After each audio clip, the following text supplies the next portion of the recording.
सड़क पर दौड़ती हुई अगर किसी गाड़ी की नंबर प्लेट पर यूपी 41 दिखाई दे तो समझ जाइए कि ये गाड़ी बाराबंकी जिले की है।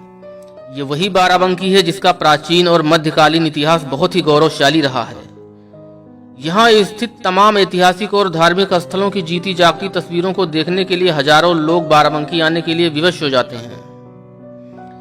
जिले को हिंदू मुस्लिम एकता का प्रतीक माना जाता है। वीडियो को आखिरी तक देखते रहिए।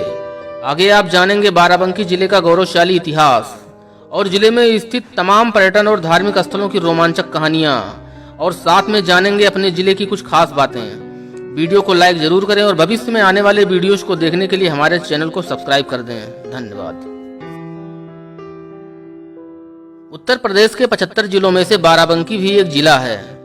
बाराबंकी शहर में जिले का मुख्यालय है, जबकि ये जिला फैजाबाद मंडल के अंतर्गत आता है। बाराबंकी उत्तर प्रदेश की राजधानी लखनऊ से लगभग 29 किलोमीटर की दूरी पर स्थित है। जिले की उत्तरी सीमा पर गोंडा, बहराइच, पश्चिमी सीमा पर सीतापुर व लखनऊ व दक्षिणी सीमा पर कानपुर रायबरेली जिले की सीमाएं हैं। अर्थात गोंडा, बहराइच, सीतापुर, लखनऊ और रायबरेली बाराबंकी के पड़ोसी जिले हैं। बाराबंकी जिले का भौगोलिक क्षेत्रफल 3891.50 वर्ग किलोमीटर है। जिले की कुल जनसंख्या 2011 की जनगणना के अनुसार 32,60,699 सर्वे की गई थी, जिसमें 3,30,803 जनसंख्या शहरों में निवास करती है और 29,29,896 जनसंख्या ग्रामीण क्षेत्रों में निवास करती है।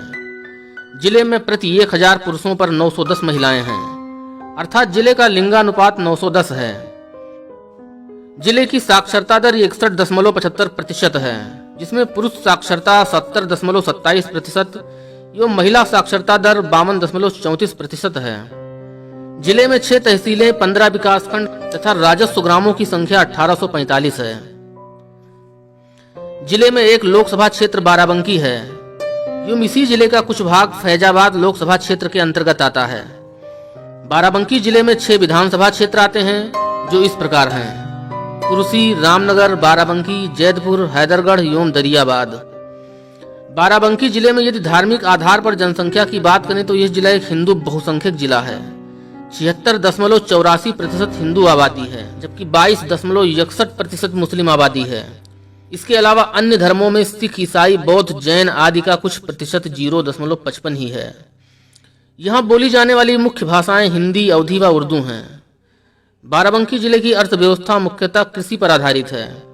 गेहूं, धान, गन्ना, मक्का यहाँ की प्रमुख फसलें हैं। इसके अलावा जिले में नकदी फसलों के रूप में केला, पिपरमिंट की खेती भी की जाती है। मलिहाबाद की तरह बाराबंकी जिले में भी आमों के बड़े बड़े बगीचे हैं।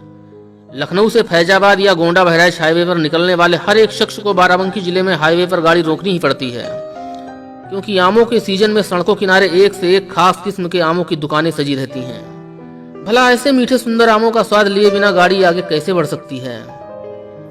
अगर उद्योगों की बात करें तो बाराबंकी जिले में हथकरघा उद्योग, हैंडलूम उद्योग, कढ़ाई के कारखाने और कई चीनी मिलें, तेल मिलें, फाइबर उद्योग आदि हैं, जो हजारों परिवार को रोजगार भी प्रदान कर रहे हैं।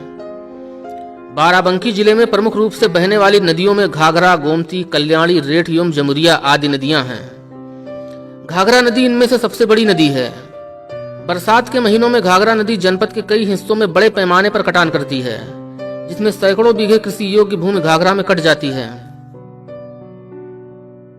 पूर्वांचल के प्रवेश द्वार के नाम से जाना जाने वाला जनपद बाराबंकी को साधु संतों की तपोभूमि, स्वतंत्रता सेनानियों की समर भूमि तथा साहित्यिक कवियों की पावन भूमि होने का गौरव प्राप्त है। बाराबंकी का नाम बाराबंकी कैसे पड़ा, इस संबंध में कहा जाता है कि यही भगवान वाराह का अवतार हुआ था, इसलिए इसको बाणहन्या कहा गया। कालांतर में अपभ्रंश होकर बाराबंकी हो गया।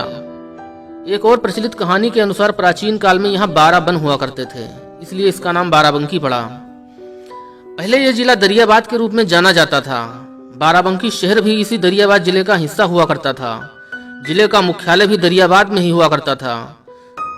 सन 1859 में जिले के मुख्यालय को नवाबगंज कर दिया गया। वर्तमान में नवाबगंज बाराबंकी जिले की एक तहसील है। बाराबंकी जिले का इतिहास हजारों वर्ष पुराना है। यहाँ सूर्यवंश, चंद्रवंश एवं नागवंशी राजाओं ने शासन किया था। कहा जाता है कि अयोध्या के राजा दशरथ के गुरु वशिष्ठ ने 7 ऋषियों के साथ मिलकर यहाँ एक अनुष्ठान किया था। उसी जगह को सप्तऋषि के नाम से जाना जाता है। वर्तमान में यही सप्तऋषि सतरिक के नाम से प्रसिद्ध है। सन 1030 में इस क्षेत्र पर महमूद गजनवी के भांजे सैयद सालार मसूद गाजी का हमला हुआ था और यहाँ के हिंदू राजाओं को हराकर आगे बहराइच की तरफ बढ़ गया था और वहां जाकर महाराजा सुहेलदेव के हाथों मारा गया था। मिराते मसूदी में इस बात का जिक्र हुआ है। महाराजा सुहेलदेव की सेना के सेनानायक इचोली पासी नाम का एक वीर योद्धा था। महाराजा सुहेलदेव ने इस योद्धे को इचोल किले का सरदार नियुक्त किया था। जब सैयद सालार का हमला बाराबंकी में हुआ और सभी राजा बुरी तरह हारने लगे, तब इचोली पासी को चिंता हुई। उसने सोचा यदि ऐसा ही रहा तो सभी राजा मारे जाएंगे और पूर्वी भारत में विदेशी मुस्लिम आक्रांताओं का राज हो जाएगा। तब तक सैयद सालार के सेनापति सैफुद्दीन व काजी कबरुद्दीन ने इचोल किले को घेर लिया। उनकी विशाल सेना को देखकर इचोली पासी ने उनसे लड़ना मुनासिब नहीं समझा और किले से चुपचाप भागकर श्रावस्ती के राजा महाराजा सुहेलदेव के पास पहुंचे और उनको बताया कि बाराबंकी के सभी राज्य सैयद सालार के द्वारा जीत लिया गया है और अब वह बहराइच फतेह करने के लिए आगे आएगा। महाराजा सुहेलदेव को समय मिल गया था। उन्होंने आसपास के सारे राजाओं को मिला लिया और एक विशाल सेना तैयार कर ली। 1033 में बहराइच के मैदानों में महाभयंकर युद्ध हुआ। सैयद सालार मसूद गाजी मारा गया। इस युद्ध में इचोली पासी ने काफी अहम भूमिका निभाई थी। इन्हीं के नाम पर इचोली नामक स्थान आज भी बाराबंकी जिले में मौजूद है। मुगलों के शासनकाल के समय बाराबंकी मुगलों के अधीन हो गया था। मुगलों ने बाराबंकी की सभी रियासतों को अवध के नवाबों को सौंप दिया था। अंग्रेजी शासनकाल में बाराबंकी अंग्रेजों का एक प्रमुख केंद्र हुआ करता था। यहाँ अंग्रेजी हुकूमत के बड़े बड़े आला अधिकारी रहते थे। चहलारी के राजा बलभद्र सिंह ने 1000 क्रांतिकारियों को लेकर यही अंग्रेजों पर धावा बोला था। अंग्रेजों से मुकाबला करते हुए महाराजा बलभद्र सिंह शहीद हो गए थे। उसके बाद बेगम हजरत महल नाना साहब से मिलकर आजादी की जंग जारी रखी थी। 1942 भारत छोड़ो आंदोलन में इस जिले के लोगों ने सक्रिय रूप से भाग लिया था। 15 अगस्त 1947 को जब देश आजाद हुआ तब पूरे देश के साथ इस महान अवसर पर बाराबंकी जिले के लोगों ने इसे त्योहार की तरह मनाया था। अब बात करते हैं बाराबंकी जिले के पर्यटन स्थलों की, जिसका दीदार करने देश विदेश के लोग आते हैं। जिला मुख्यालय से लगभग 13 किलोमीटर दूर देवा शरीफ में सूफी संत हाजी वारिस अली शाह की मजार है। यहाँ इनके पिता कुर्बान अली शाह की याद में हर साल 10 दिनों तक मेले का आयोजन किया जाता है। इस स्थान को पूरे देश में कौमी एकता की मिसाल माना जाता है। लोधेश्वर महादेवा रामनगर तहसील में लोधेश्वर महादेवा तीर्थ है। यहाँ स्थित भगवान लोधेश्वर नाथ मंदिर काफी प्राचीन है।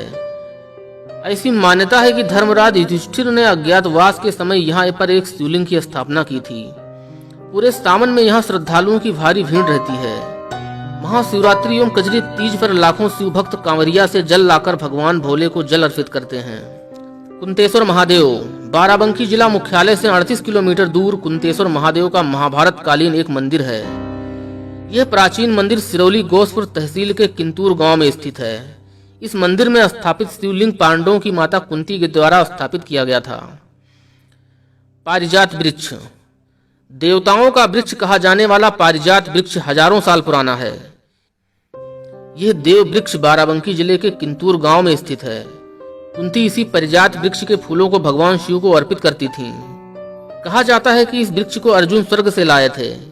इस वृक्ष के बारे में हरिवंश पुराण में कहा गया है कि एक प्रकार का कल्प वृक्ष होता है जो सिर्फ स्वर्ग में पाया जाता है। इस ऐतिहासिक वृक्ष को देखने दूर दराज के लोग आते हैं। कोटवा धाम सिरौली गोसपुर तहसील में स्थित कोटवा धाम तीर्थ में सतनामी संप्रदाय के प्रवर्तक रहे समर्थ स्वामी जगजीवन साहब की समाधि है। सभी धर्मों के लोग इनके अनुयायी हैं। बिहार, झारखंड व नेपाल के तमाम श्रद्धालु भी यहाँ आते हैं। सैलानी देवी मंदिर यह मंदिर डल्लू खेड़ा गांव में गोमती नदी के किनारे स्थित है। यही एक जलकुंड है जिसमें से निरंतर जल निकलता रहता है। मान्यता है कि देवी मां इसी जलकुंड से प्रकट हुई थीं। लोगों में यह विश्वास है कि यहाँ स्नान करने से सभी रोग दूर हो जाते हैं।